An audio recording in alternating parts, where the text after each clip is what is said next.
सम्मानित अपने बड़े भाइयों का भी धन्यवाद करती हूँ कि कल से लेकर आज तक जो मैंने उनके सर में दर्द किया हुआ है, मैं बिल्कुल माफी चाहती हूँ। आपके जो कलेक्ट्रेट पर जो कल हुआ, देखिए किसानों का काम और उनकी जिम्मेदारी उठाने का मेरा काम है, मेरा कर्तव्य है, और मैं आपका भी बहुत स्वागत करती हूँ कि आपने प्रोग्राम को बहुत अच्छे से मैनेज किया। बहुत धन्यवाद भी आपका करती हूँ। और यहाँ पर आए हुए हमारे सोशल मीडिया के तमाम, इस जिला बिजनौर में एक एक पेपर में कल की खबर बहुत अच्छे से छापी गई। प्रिंट मीडिया का भी, तमाम चैनलों का, तमाम प्रिंट मीडिया और सोशल मीडिया का भी मैं धन्यवाद करती हूँ, चाहे उसमें हिंदुस्तान, अमर उजाला, दैनिक जागरण, दैनिक भास्कर या बिजनौर टाइम्स पेपर आता है। तमाम पेपरों ने आप किसानों को स्पेस दिया है, क्योंकि आज का जो दौर है वो नफरतों का दौर है। आओ गले मिलकर नफरतों को दफन कर दे।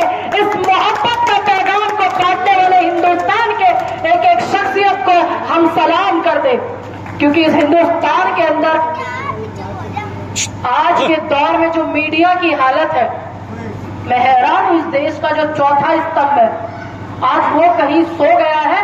तो इसलिए इस देश के पांचवें स्तंभ, बिल्कुल सही कहा शाह भाई आपने, इस देश के अन्नदाता ने जो अपनी जिम्मेदारी ली है वो क्या है। और धामपुर की एक समस्या भी हमारे बड़े भाई बता रहे थे, मैं यहाँ बैठे हुए, देखिए ये हिंदुस्तान की खूबसूरती है, जरा गौर कीजिएगा, इधर मंच की तरफ गौर कीजिएगा, ये हिंदुस्तान की खूबसूरती है। इस मंच को सजाने वाले एक एक व्यक्ति मुस्लिम है और यहाँ पर बिठाए सनातन संस्कृति, सनातन धर्म के गुरु। ये हिंदुस्तान की खूबसूरती, आप इस बात को समझिए। ये हिंदू मुस्लिम भाईचारे, एकता का पैगाम देने वाले इस खूबसूरत मंच, इस तहजीब के शहर यहाँ धामपुर को मैं बहुत बहुत नमस्कार इसी बात के लिए करती हूँ कि आज हिंदुस्तान में मोहब्बत की बहुत जरूरत है। बहुत अच्छा है। एक एक घर, एक एक व्यक्ति की ये जिम्मेदारी है कि जो तोड़ने का काम सत्ता के लोगों ने सत्ता हासिल करने के लिए किया है। आज जो आप देख रहे हैं, हम देख रहे हैं, यहाँ पर आए हुए तमाम विपक्ष की पार्टी के तमाम लोगों का मैं स्वागत करती हूँ, चाहे वो विपक्ष में समाजवादी, आम आदमी पार्टी, बसपा, भाजपा, कोई भी हो। हालांकि भाजपा सत्ता में, लेकिन वो ना चाहते हुए भी आपको और हमें देखना चाहते हैं और सुनना चाहते हैं। इस बात के लिए उनका भी धन्यवाद है कि वो हमें भी देखते हैं और आपको भी देखते हैं। सभी का धन्यवाद मैं करती हूँ इस मंच पर। यहाँ अभी मंडी की एक समस्या की मुझे बताया गया है, क्योंकि प्रोग्राम कोई जिम्मेदारी के साथ में नहीं लिया गया। अमित भाई ने बोला चाय पे आना है शायद भाई, तो मुझे लगा शायद चाय पे हम लोग जा रहे हैं, लेकिन मैं आपसे वादा करती हूँ अपने जिला अध्यक्ष छतर सिंह जी से भी कह करके जिम्मेदारी दे करके जाती हूँ धामपुर की। जो यहाँ पे मंडी की समस्या है, जो ठेले लगाने वाले लोग हैं, चाहे वो सब्जी का हो चाहे वो फल का हो, जो अभी मछली का जो मुद्दा उठाया हमारे जिला अध्यक्ष जी ने, बहुत जिम्मेदारी के साथ उठाया। बुजुर्ग व्यक्ति है, आपके साथ कंधे से कंधा मिलाकर के पूरे देश के प्रधान सेवक, उनको शर्म आनी चाहिए। उनको शर्म आनी चाहिए कि 700 किसानों की शहादत आंदोलन में हुई। उनको शर्म आनी चाहिए आज बिजनौर में कितनी महिलाएं हैं जिनकी जीविका, जो मछुआरा समाज पूरा का पूरा, मछुआरा समाज किस पर निर्भर होता है? मछली पकड़ने पर। यही है ना। और वहां के जो बिजनौर के कलेक्ट्रेट के जितने भी, प्रशासन के जितने भी लोग हैं, वो कहते हैं कि ये जीव हत्या है। चलो मैंने मान लिया कि जीव हत्या गुनाह है, क्योंकि सनातन संस्कृति में गुनाह है, लेकिन अब आप ये बता दीजिए जिले के जितने भी अधिकारी हैं कि उन गरीब महिलाओं के लिए क्या काम आपने सोचा है?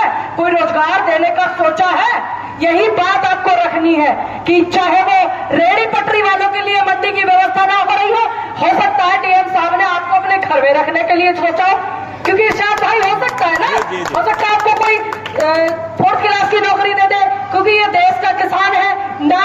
ये जो है मेहनत करने से पीछे हटता है, ना ये मजदूरी करने से पीछे हटता है। हो सकता है डीएम साहब ने ले ली हो इस चीज की जिम्मेदारी, लेकिन उन्होंने ली नहीं है, क्योंकि अगर वो लेते तो कल इतना बड़ा बिजनौर में माहौल था तो वो अपने प्रशासन के अधिकारी, एसडीएम और तमाम लोगों को वहां पर भेज करके ये नहीं कहते कि हाँ ये ऐसे नहीं, ऐसे उनकी गलती है। क्योंकि बहुत सारी महिलाएं रो रही है, बंगाली समाज की, बहुत सारे हमारे रेहड़ी पटरी वाले भाई जो है वो भी रो रहे हैं, वो भी परेशान है, वो भी व्यवस्थाओं को देखने में कह रहे हैं कि देखिए क्या हो रहा है मैडम। लेकिन आज जो दौर है, उस दौर में जो शिक्षा का बेड़ा गर्क किया जा रहा है, जो मजदूर और मजलूमों को कुचलने का काम किया जा रहा है, और सबसे बड़ी बात है कि आपको जो डराने का काम किया जा रहा है, डरने का नहीं, क्योंकि इस देश में संविधान है, लोकतंत्र है। किसी के घर में संविधान हो या ना हो लेकिन भारत में संविधान है।